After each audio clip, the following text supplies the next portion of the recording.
Meeting of the Audit and Risk Management Committee of the 10th of December. First, I'll ask Lucy about if there are any apologies for absence. Good morning. I have 9 members present, and Councillor Dykes and Gilroy are not present at the moment. They may be along later. Okay, so essentially there are no apologies for absence. Second item on the agenda, declarations of interest and the unlikely event. Anyone with any? Okay. And the third item on the agenda,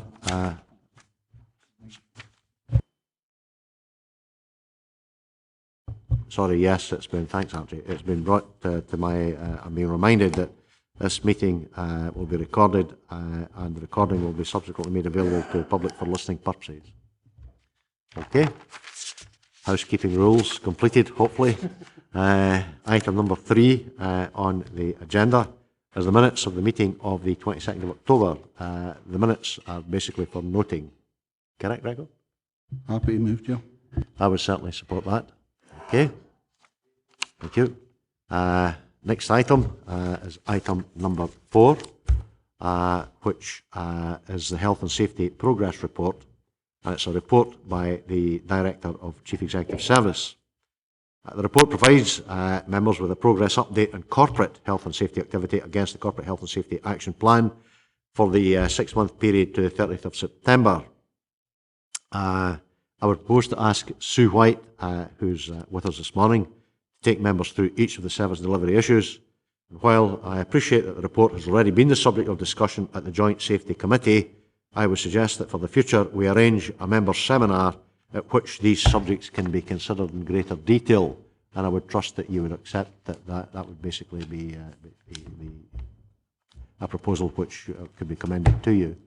I also think that it's important that we ensure, the Vice Chair and I have certainly had this discussion more than one occasion recently, we ensure that health and safety is firmly embedded into all service committees when they're considering their monitoring reports. And again, that would be an issue which I would like to think we would be able to discuss at the seminar that I've already alluded to.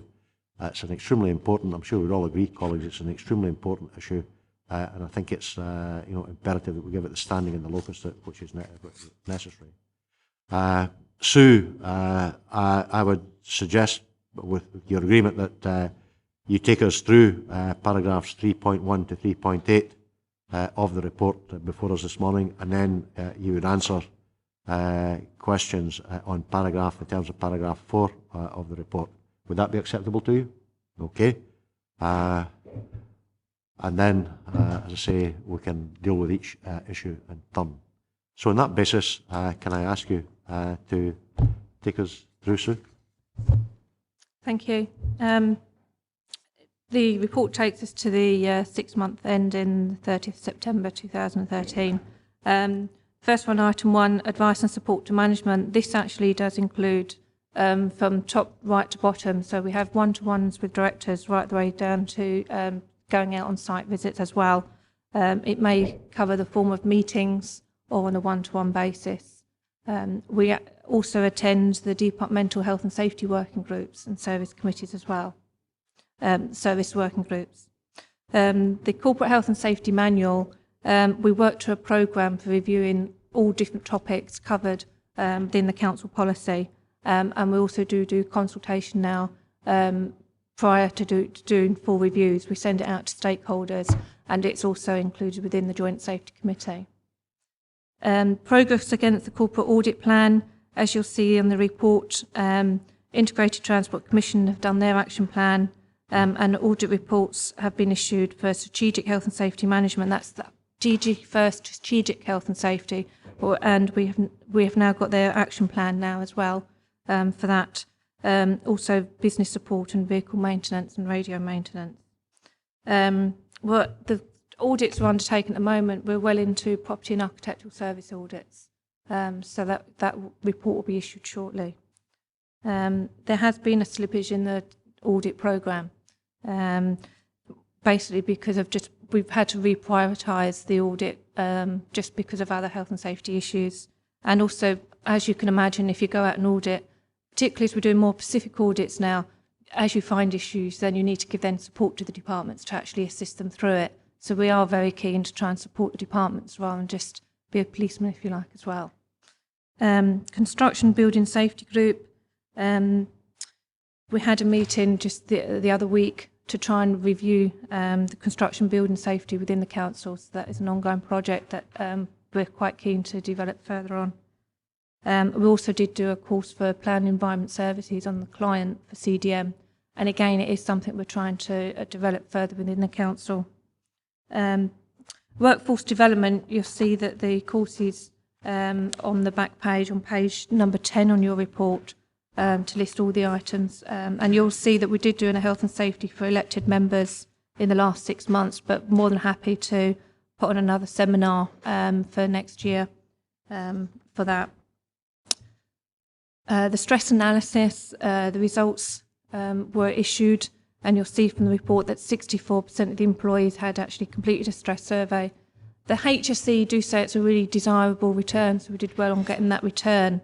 The least favourite was controlled standard, which is basically how staff felt they had control over their jobs. For example, when they can take a break, how they can do the work, do they have any choice about how they work?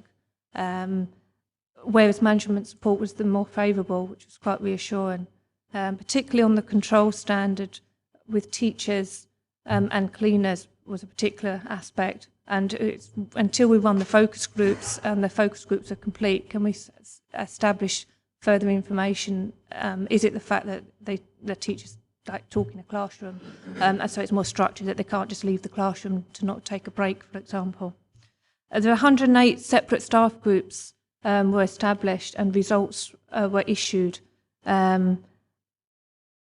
Which is, and the actual stress analysis tool was actually set up from the HC management standard. So it was an actual prescribed tool that we use, not an in-house one, if you like, but it was one that was set based on the HC management standards and a tool that they have available on their website.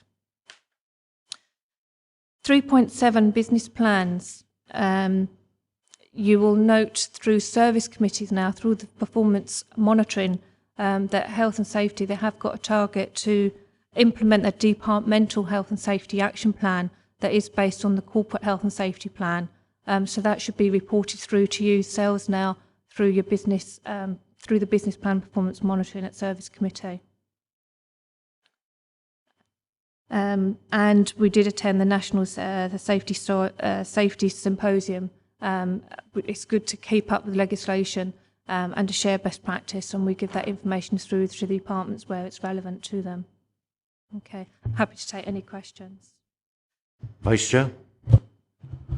Thanks, thanks very much, Chair. I'm going to come back to the seminar that you suggest. I think that's the right thing to do. Looking at the table on page 10, the health safety awareness for elected members, I think it's right that committees have the responsibility and accountability to measure their health and safety statistics in committee.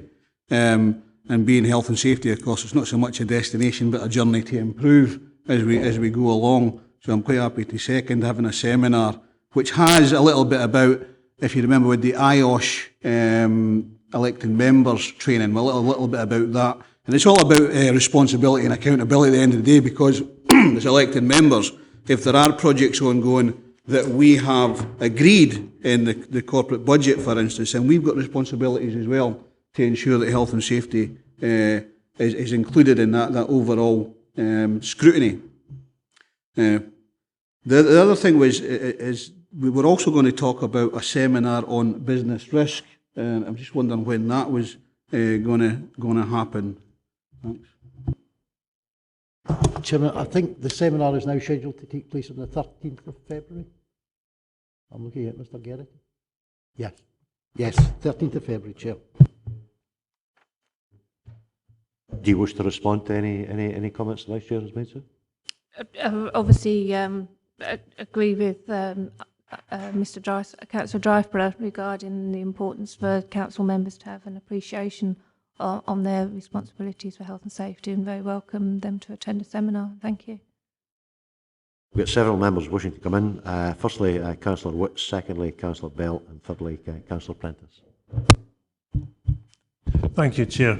I'm referring to paragraph 3.3, progress against the corporate H&S audit programme, and specifically the second sentence where it refers to vehicle maintenance.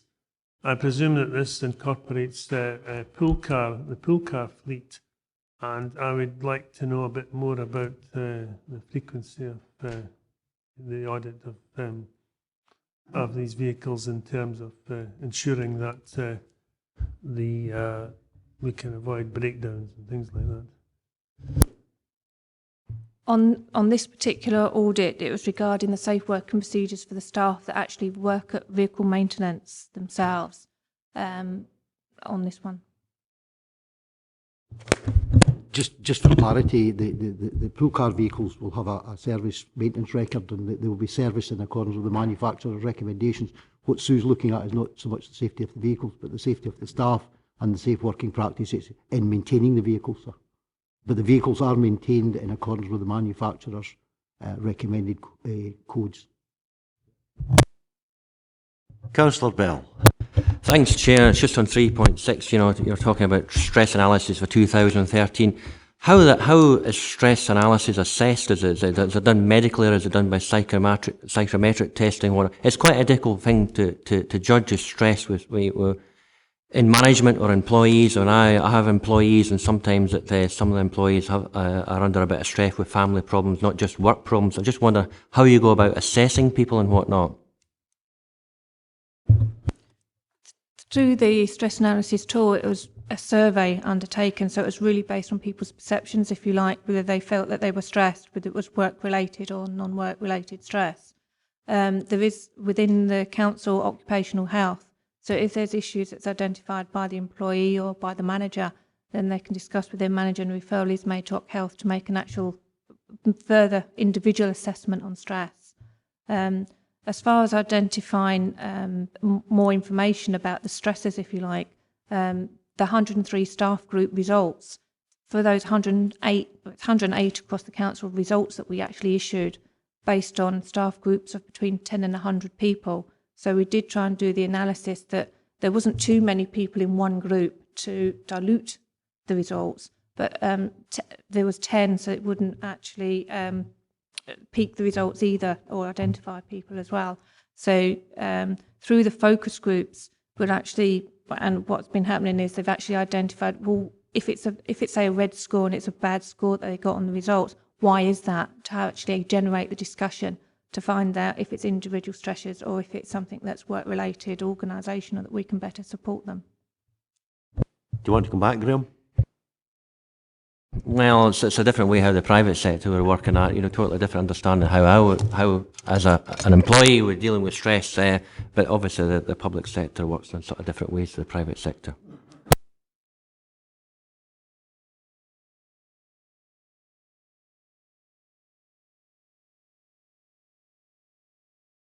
Chair, if I just come back in there, it's when you use the HSE stress survey tool, it's for all sectors, and not just for public or private. When we used the actual same tool at Chapel Cross and came up with similar results, it's about awareness of what's there to help you as well, not just about how you actually feel in doing your job and things like that. So it is quite a useful tool to have. Hopefully we've convinced you, Councillor Bell. We can carry on the discussion out with the Chamber. Chair, as many farmers are under stress from the single farm payment, but thank goodness the Scottish Government paid out in time. Yes, well, I won't respond to that. George, can you bring some? I'm tempted to say, no. Can you bring some order to the proceedings, please? I wondered when the honourable member was going to bring in something about the farmers and agriculture. I was waiting on it coming. No, it's actually, the question is on the section 4, the September 13 results at the bottom of page 8. 1.04, it seems, well, it's not quite doubled from the June, and the next column has gone up from 4 to 7. I'm just wondering if that was, just curious to know if that was maybe one incident, because I mean, it doesn't take a lot to put the percentage up by, to double it when you're dealing in such small figures. I was just wondering if there was one incident where whereby these figures have suddenly doubled? The cause of the accident wasn't one single factor that made the peak. What we have tried to do is try and increase the awareness, whether it is that, whether it is a bleep. I think that is something we will have to obviously watch and to see whether it, hopefully it isn't, an increase for the future. We are actually having an incident reduction strategy. So what we're actually doing is actually trying to focus the risks and actually look at in more detail about the incidents, to look at the areas that we want to particularly look at for the future, and particularly things such as this we will particularly be looking at. We have improved as well our incident reporting procedures, and we do verification checks more now than what we've ever done. So, for example, if somebody was, say, off sick and they hadn't actually reported it as an accident at work, and it was, we actually pick up on the absence figures now to actually make sure that the figures are accurate, more than what was done in the past. Do you want to come back, George? Satisfied with the answer? Thanks, Sue. Brian? Thanks, Chair. With some reluctance, I'll go back to 3.6 just momentarily. It says there that under the stress analysis, 64% of employees completed the stress analysis, but there's no detail. There's nothing giving us an indication of trend or a means of comparison for a follow-up or previous report. And I think it would be appropriate in a graphical form at least, and I take Sue's words earlier as a caution. We don't look to identify down to individuals or groups for that matter, but if it was done in a graphical form, it would give us an indication as members of what the trend was regarding the outcomes of these stress analysis. My other point, when I look through page 10, I see nothing particularly that's heading up any provision of a first responder type provision across the council. Now, this might not be quite the appropriate paper to raise the question on, I'm not sure, but I would appreciate some sort of indication of the council's thinking with regard to that first responder type role, not least given that we're doing first aid refresher and training courses and so on and so forth. Thank you. Sue? On the first part to do with the stress analysis, a copy of more information in a graphical format was provided to the corporate management team, and indeed was presented at more detail of it in a graphical form to Joint Safety Committee, for which some of yourselves sitting on this committee have seen. It's just that the detail of it wasn't brought to this committee, but that information is available, and it was made available at Joint Safety Committee. I'm happy to provide more information if required outside the forum, if you like, to have a copy of that. As far as first responders, please could I just clarify, are you meaning the first aiders, or like if there's an emergency?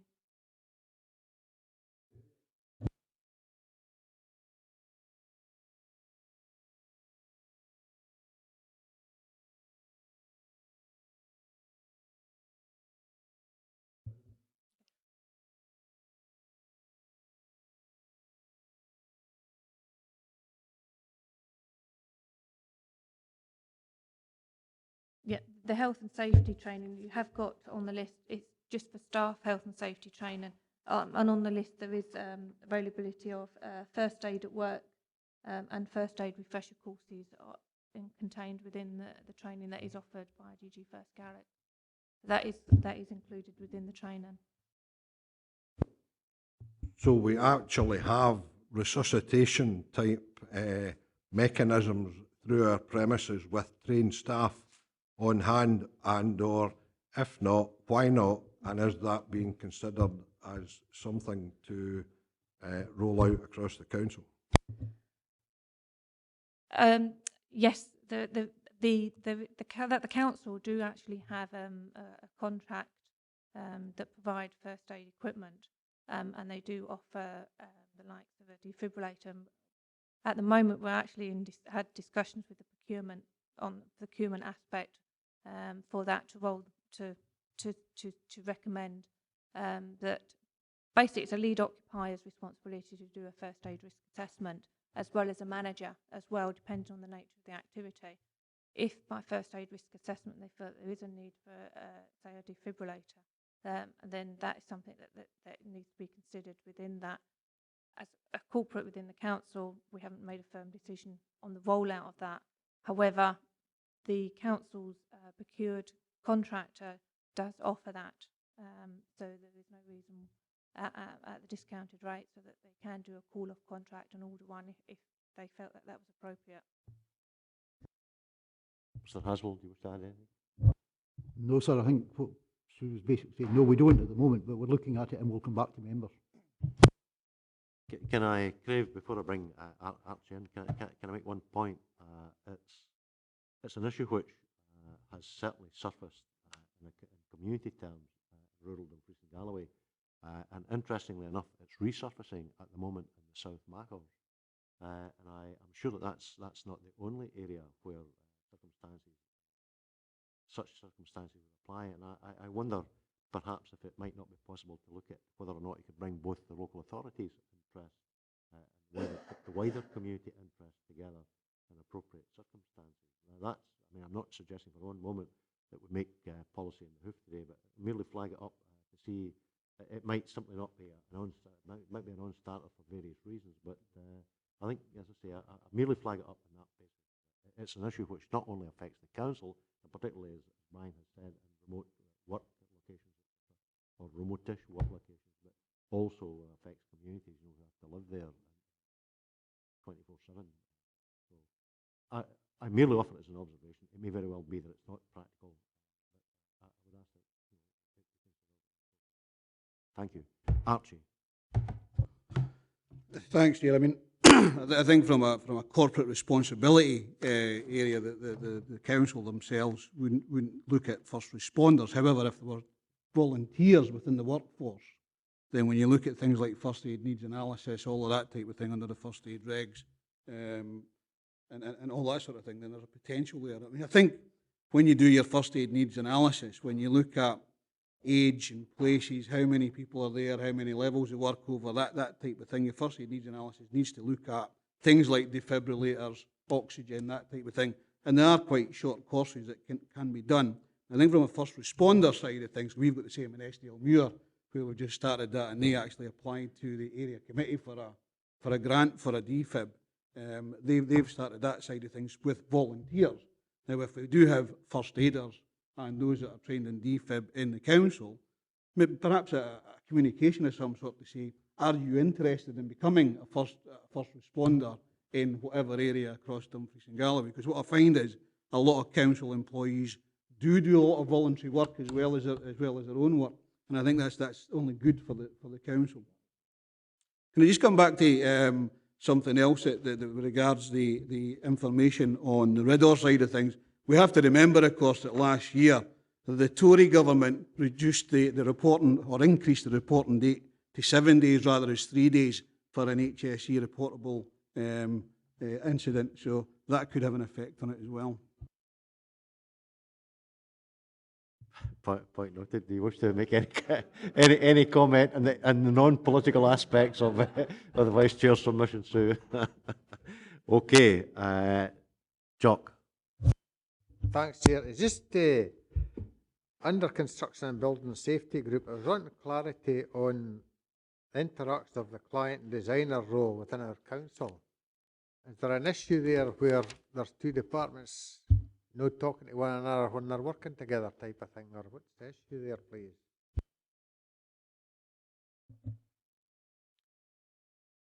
In any construction, not in any, but in quite a few construction projects, there's more than one designer, perhaps more than one client, and it's really just getting clarity on remits and roles within a project for clarification more than anything. They do work together. It's not that they're not working together, and indeed it's the departments that are better at perhaps working together that has raised it, that there's room for improvements, that's all, and it's more clarity than anything, rather than the fact that they're not working together. Okay, well, no other questions? can we turn now then? I'll take it. Silence signifies assent. There are none, so if we turn now to the recommendation, you'll see that you're being asked to note the progress of the activity in the corporate health and safety management arrangements within the council during the previous 6 months. I would suggest that in addition to noting it, bearing in mind the questions we've put, the responses we've had, noted and approved might in fact be an appropriate decision to take. Would that be acceptable? Okay. And can I thank you for your attendance and your input? Much appreciated.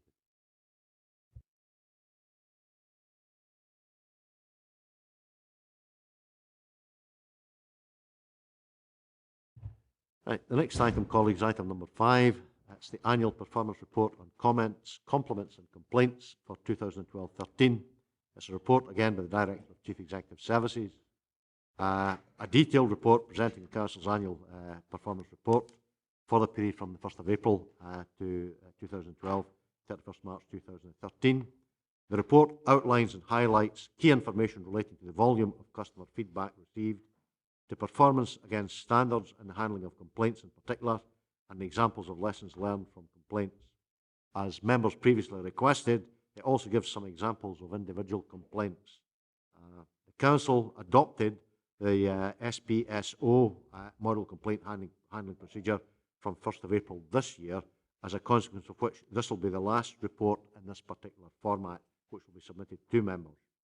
Future reports will be produced in compliance with the standards which are set by the SPSO. I've no doubt that members will have a number of questions arising from the statistics which have been provided in the report.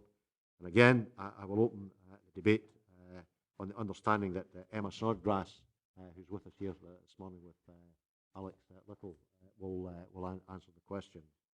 Can I suggest that in an effort, and I'm not trying to inhibit discussion or questioning, let me make that clear, colleagues, but can I suggest that we endeavour to have a structured debate and concentrate on the annual report itself in the first instance and go through it a section at a time, if that's acceptable to you, and then we can open, go back to any specific issues that members wish to raise.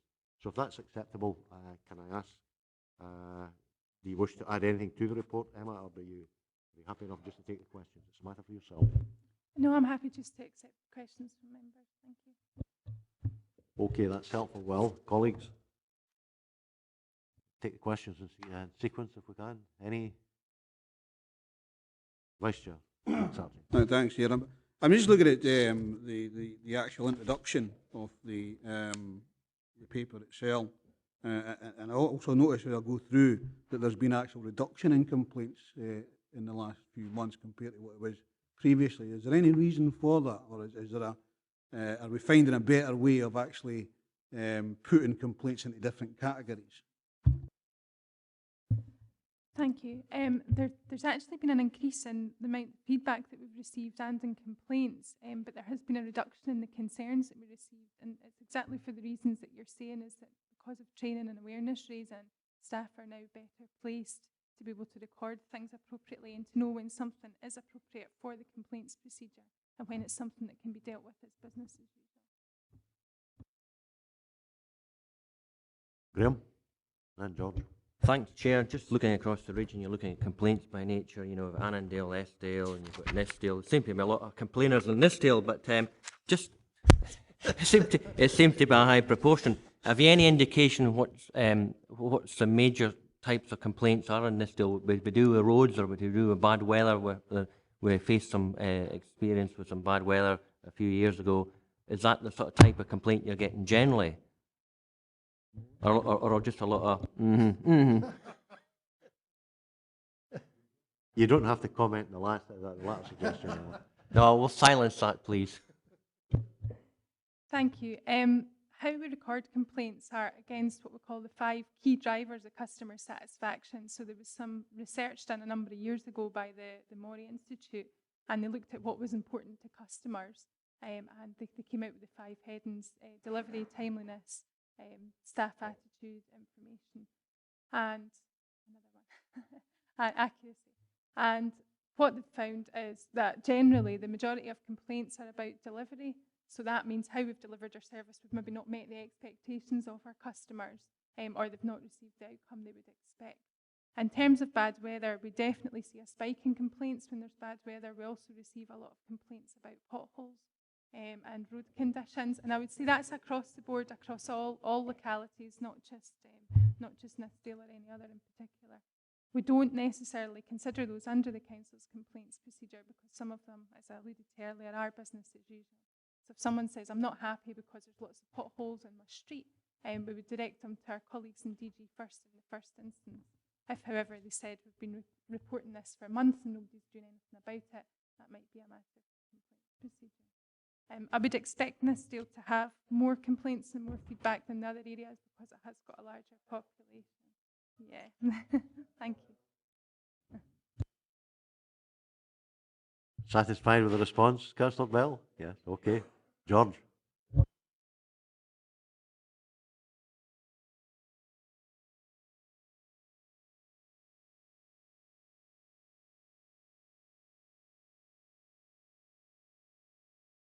Sorry. Wonder if we could maybe get average figures for these sort of figures which are here, you know. So I'm not concerned about it, but I'd be curious to know about the other 15% after the 85%, how long it takes for replies to get to them, and the same with the 61%, you know, within 5 working days. What's happened to the other 39? How long are they actually waiting? It'd be better if we could maybe actually have an average waiting time included in these figures. Thank you. Within the graphs, we should have detailed some average waiting times, and I can refer you to those if I get a moment to check through the report, but later on in the report they will be there. In respect to timescales, I would like to address that point because it's an important point, and I thank you for raising it. That's the area where we really need to improve as a council, and we do recognise that. In terms of our initial response to complaints at stage 1, we are quite good, and I would say that anything in the 80s, 80% and upwards is a good performance against that standard. However, when we come to stage 2 in investigations, we are falling below the standard that would be expected of us. I would also note that under the Ombudsman's new procedure, timescales at stage 1 are shortened as well, and we now only have 5 working days to respond. We're doing a lot of work in the Information Management and Complaints Unit, to try and address that. We're doing lots of training, awareness sessions. I'm going out to management teams. We've got a full programme of events for next year. We're also improving our monitoring of complaints performance, and we've got a database Respond that we've used for a number of years. We're interrogating that better as well, so that as a unit, I wouldn't say we're policing it as such, but we're monitoring it better, and we're making sure that we're offering the support to services if it looks like there is an issue and it looks like we are going to go beyond our timescale. And obviously, most importantly, making sure that customers are aware of that and that communication stays open, so that, you know, that they're not then having further cause to complain because we've not dealt with the complaint properly. You want to come back, George? Okay, thanks. Any other questions? Colin? Okay. Well, I don't believe in trolling for the sake of trolling. Sorry. Do you want to make a further point, Emma? All I would say is I would extend an invite to members to get in touch with us if at a later date they do have any questions. You're welcome to visit the unit and come and see how our procedures work and look at our systems. And you can contact us at any time with questions you may have, and we'll be happy to help. Okay. No, Alistair. Thank you for that. Can you tell us where you hang your hats? Yes, we're in Neil Terrace. We're just beside the Lorburn Hall at the moment.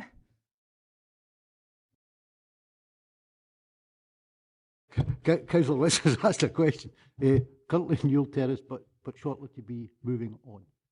We're looking at alternative accommodation. Early next year, there has been a decision taken to let the office space at Neil Terrace to an external voluntary body.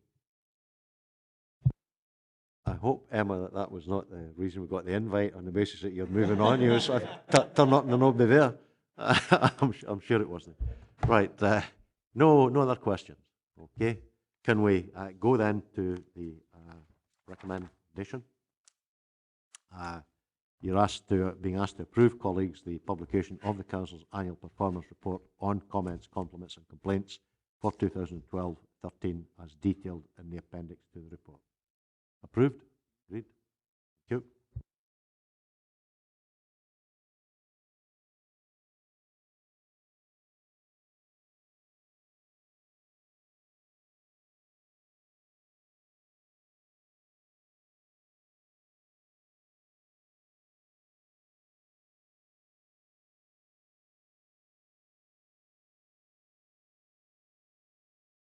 Well, colleagues, item number 6 on the agenda is Public Sector Internal Audit Standards Report.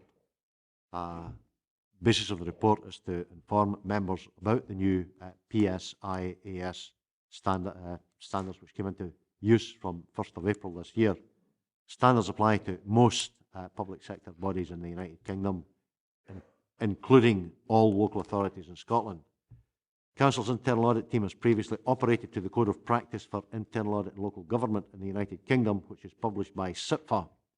Generally, public sector internal audit standards are a continuation of previous best practice, but some adjustments as to the Council's internal audit charter are required, and some development actions need to be undertaken by the internal audit team to ensure the service can demonstrate full compliance with the new standards. The new standards are intended to promote further development in the professionalism, quality and effectiveness of the internal audit function across the public sector. They reaffirm the importance of robust, independent and objective internal audit arrangements for providing some of the key assurances which are required by those responsible for governance. Kevin, it's your report. Do you have anything further to add to it, sir? Okay. On that basis, gentlemen, can I open it up? Archie? Thanks, Chair. I'm looking at 4.4 on page 70, which internal audit is now defined as a independent objective assurance and consulting activity designed to add value and improve an organisation's operation, and it helps an organisation accomplish its objectives by bringing a systematic, disciplined approach to evaluate and improve the effective risk management, control and governance process. Now, internal audit, of course, you have a relationship with the Audit and Risk Committee. You also have a relationship with the external auditor. I'm just wondering how we can improve, or not so much, well, I challenge that relationship to ensure that we're getting best value for the council for that. Sorry, Chair, I'm not clear. Is that improve the challenge to internal audit or improve the challenge to external audit, or both?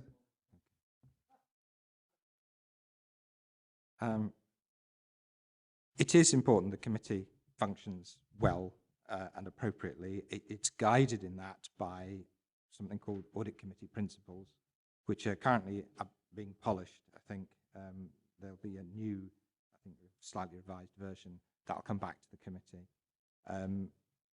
The committee will assess itself next year, in the autumn of next year. The plan is to try and have a look at how it's operating to see if there are improvements it needs to make, and questions such as its ability to challenge the people giving assurances to the committee is a very important aspect of that. Members have also undergone some training. I think the training session we had was extremely useful.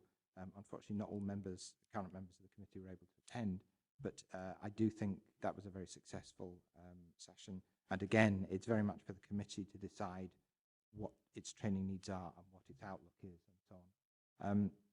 I have to say personally, I feel suitably challenged when I come to this committee. We bring our work to you, as do external audit. We try and explain some of the reasoning and the thinking behind it. I do think there may be scope for the committee to see more than the auditors presenting information. I do think the committee's thinking is good in this area.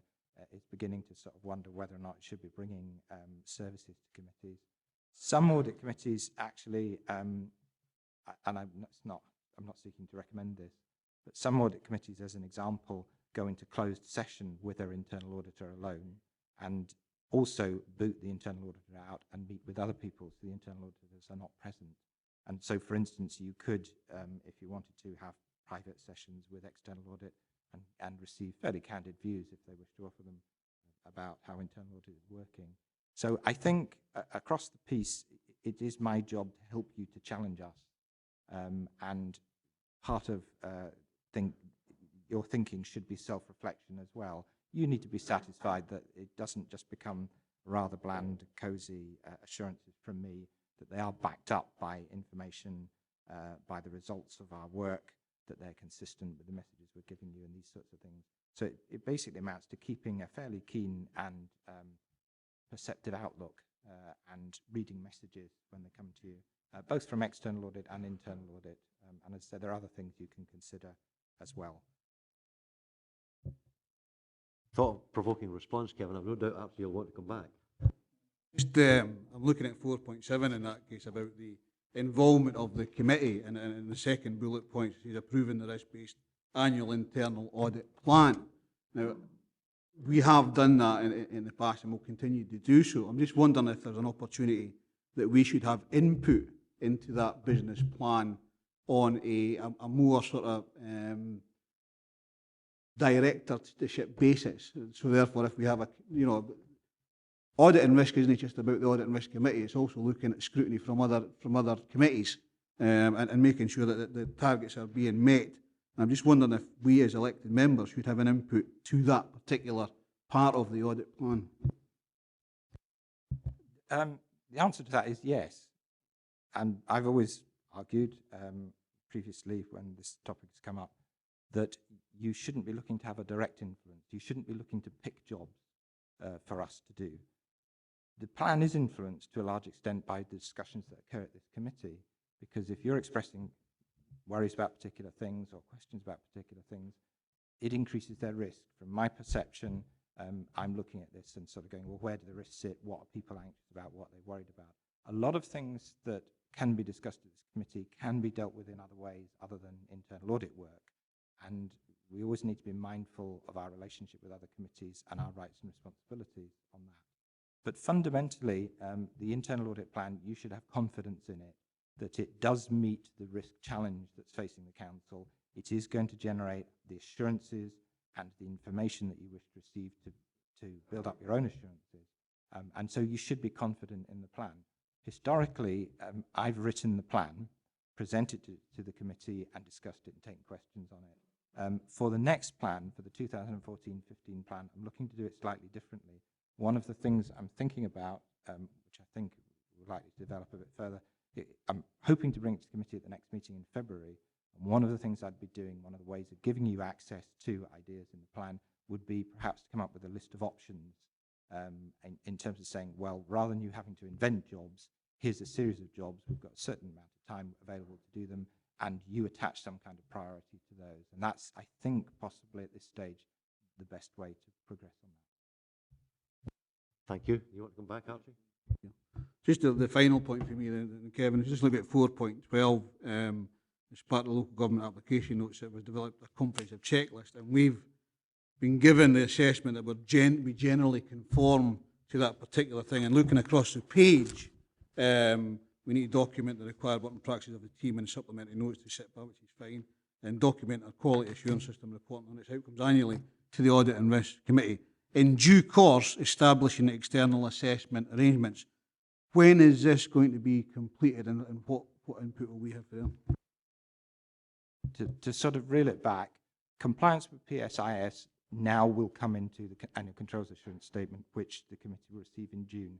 I now have to include a statement into that whether or not we've achieved compliance with PSIS. Okay. A significant failure to achieve something under PSIS would then become a matter for the governance statement, which this committee will endorse in June or choose to alter in June. So if we don't achieve PSIS, there's the potential that it becomes a sort of quite a serious issue. In terms of external moderation, that's the bit that's new in PSIS, the idea that once every 5 years, every single internal audit team in Scotland has to appoint some kind of external regulator to look at them. This does happen. External audit do look at us, they do examine our work, they do form an opinion, they have to come to a professional conclusion on the quality of our work and the effectiveness of what we do, both generally and specifically where they're placing reliance on our work. We've got a much better relationship with the current auditors. It's much more structured, much more organized, and it's much more likely we can achieve ticks in the box in that area. But the external moderation actually takes us a different line from external audit, and that's all new. Now, my internal audit group, chief internal auditors across all Scottish local authorities, are currently looking at a mechanism for doing this, for providing this moderation. It isn't fully mature yet. The idea, though, is that we'll have this moderated external assessment. So you'll do a self-assessment against the grid, and then somebody will come along and challenge you on that and look for evidence to support it, and those results then get reported. The alternative is to appoint an outside specialist or consultant, not one of the big four accountancy firms. There are some specialists who do this, and they will do an exercise and again report the results. Now, you can ask to have it done early. You can go to the back of the 5 years. Those are things that I think we need to discuss once the SLACIAG assessment is available. I think it would be appropriate for the council, for the committee at that point, to make a decision on the sort of timeline it has in mind. I would say not yet. Let things settle down at first, but I don't think I'd be happy to recommend a 5-year wait, that we do it at the back of the period. I think we need to be doing it perhaps in 2 or at most 3 years' time, and then the committee can get satisfaction, as I say, from some kind of independent assessment that we're working to required standards and achieving everything that we do. Thanks very much. I find that helpful. I particularly look forward to the next meeting of the committee when you're saying, in fact, you'll bring forward to members various alternative suggestions.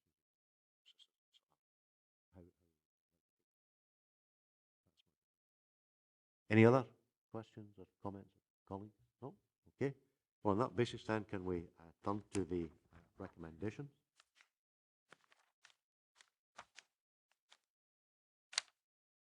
You're being asked to approve the revised internal audit charter, which is contained in the appendix to the report. Approved? Take it that's acceptable. And secondly, to note that a small number of development actions will be undertaken following upon the introduction of the PSIAS and the internal audit team's conformance with the standards will be reported in the Chief Internal Auditor's annual controls assurance statement presented to this committee, as Kevin has already said, in June of next year. That's, again, that's acceptable. Okay? Right, well, that concludes the business of the meeting. I have no other business which is necessary to raise.